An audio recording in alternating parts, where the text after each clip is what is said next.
This is Perp back with another video, and I just got done watching From Season 3, Episode 9. This is the penultimate episode of the season. Next week is the finale, but we have a lot to talk about. I know a lot of people's minds have been going kind of crazy after last week's episode, and I think it's just going to continue until we get to that finale.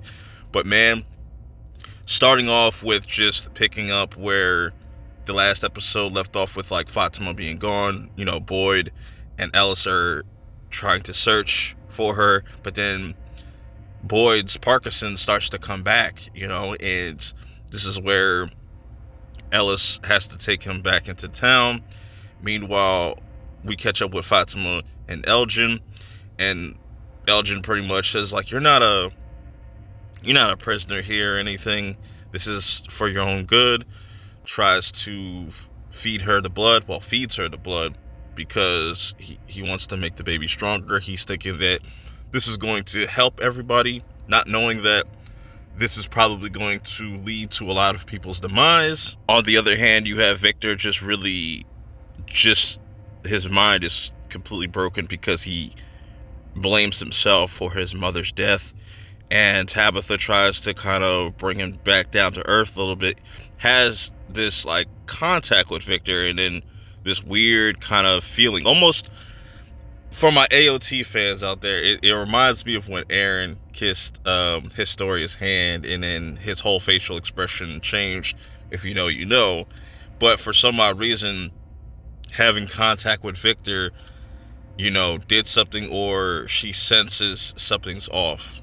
Back at the infirmary, Julie is getting checked out by Christy and Marielle, and also Jim's there. He tries to ask questions about what's going on with her. Who was she with?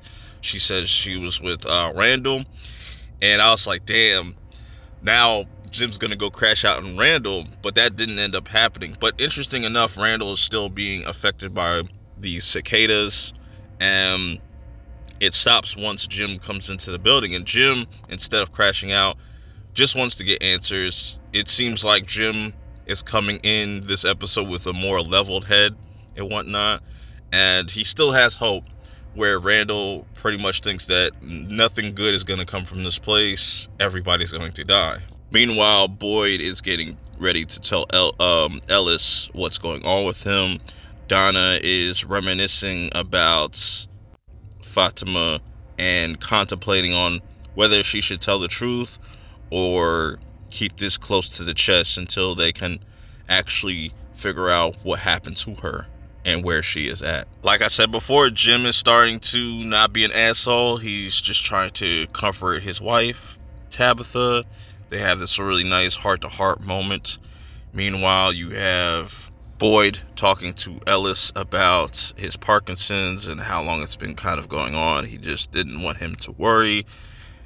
And then you have one of the monsters antagonizing Boyd, and this facial expression that Boyd gave it, he was about to just pop one of these monsters real quick, even though that wouldn't have done anything.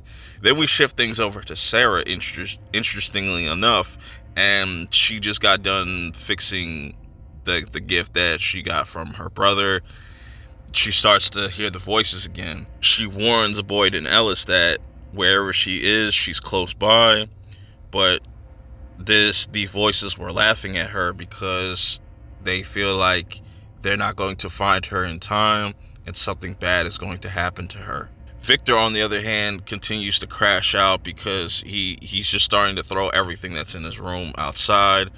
Even goes as far as to grab an axe because he wants to go chop one of these trees down.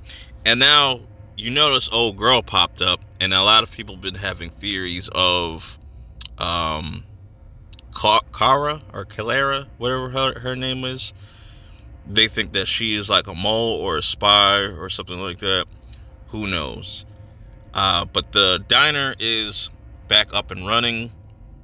The Matthews are having a nice little family get together. Julie's not really going for it. Ethan's just like, it's not the same without Tin Shan's pancakes, and I would agree.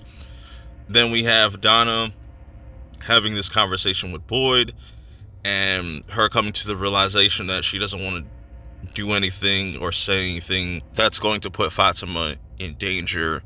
So what they end up doing is calling for a town meeting to pretty much form a search party. They break up into two pairs of twos so they can cover more ground. Boyd gives this great motivational speech saying, like, this place is not going to break us. It's not going to,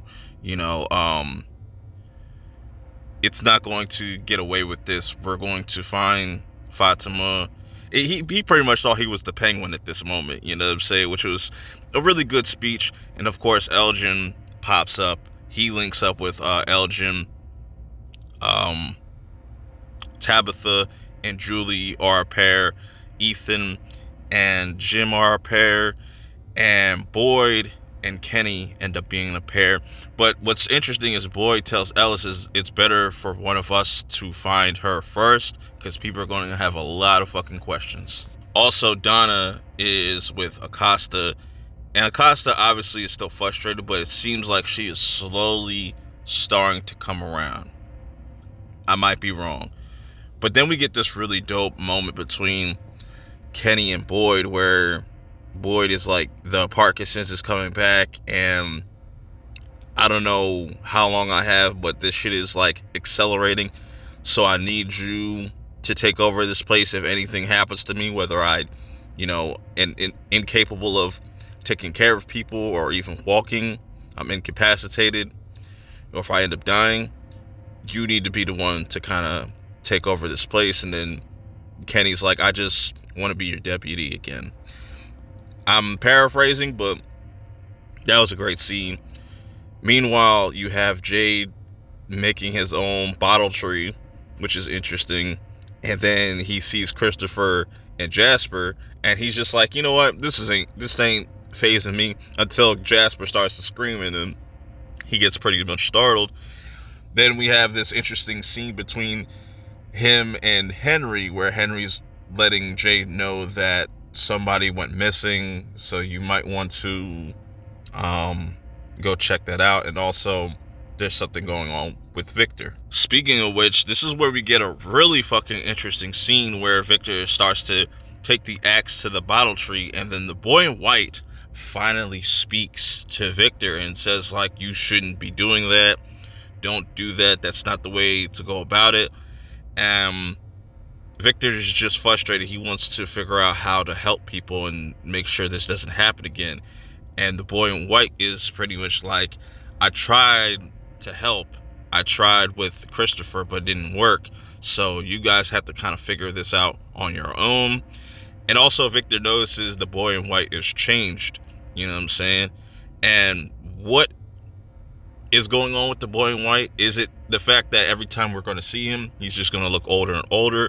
And maybe that is a clue to what's going on with Victor and just this overall place and how time works. Let me know in the comments below how y'all feel about this whole interaction with Victor and the boy in white.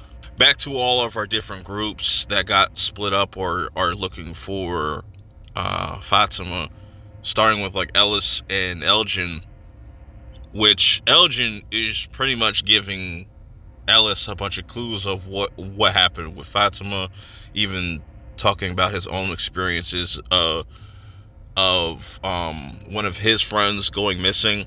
Ellis isn't really trying to hear none of that.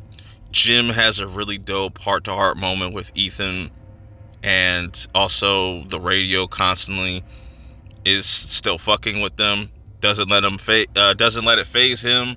They just kind of walk out of the RV. Really good family moment, just Jim trying to make things right with his family, which makes me think that, yes, he is probably not going to make it out this season. I think he's going to definitely be the one that is on the chopping block for the finale. Now going over to Julie and Tabitha, they're also having this mother-daughter kind of moment, just trying to look for different kind of clues. Julie starts to tell Tabitha about her visions or where she was at, talking about Martin, hearing the children. And this is where one of the Akuli children pops up and tells to follow her. But before I talk about that, you have Jade and Henry having a moment, and Jade saying, like, you know what I'm saying, just kind of giving him some advice on how to kind of deal with Victor. Jade ends up going back to the bar because he feels like he's more productive there. And I also like that Henry kind of gives him the thought of, like, what if your father showed up here? And it's pretty much what he kind of expected. Then Elgin takes Ellis to where Fatima kind of saved him and whatnot, and he keeps trying to let him know, like, I'm the one that took her, because he's just keeps saying that what if what she's doing is for the betterment or the benefit of the people in this town. And hopefully Elgin or Ellis is smart enough to put the pieces together to figure out that Elgin is behind this. Meanwhile, earlier in this episode, we had Fatima trying to escape. She did a horrible job. I don't know why she wouldn't just try to stab Elgin in the neck or something like that. That would have been more effective than just trying to cut his hand. But she was able to find this trap door, and before she's able to open it, the Komodo lady's like tries to shush her, tries to quiet her down, because the Akui children, one of the Akui children's led Julie and Tabitha to the cellar, where now Tabitha's having that weird feeling, and she sees Victor down there, and Victor's just in the corner like it's like fucking Blair Witch or something, and he's just really down bad. He just really blames himself for his mother's death, goes to hug him, and then she starts to even feel something even more sinister, that, or more pain, that she saw Victor's mom and how she died, and it was due to Smiley over here, and this causes her to just be very, very fucking upset. But this is how the episode pretty much ends. Overall, really dope episode. I am super psyched about the finale. Let me know how you guys feel about this episode in the comments below. Till next time, I will see y'all in the next one. Peace.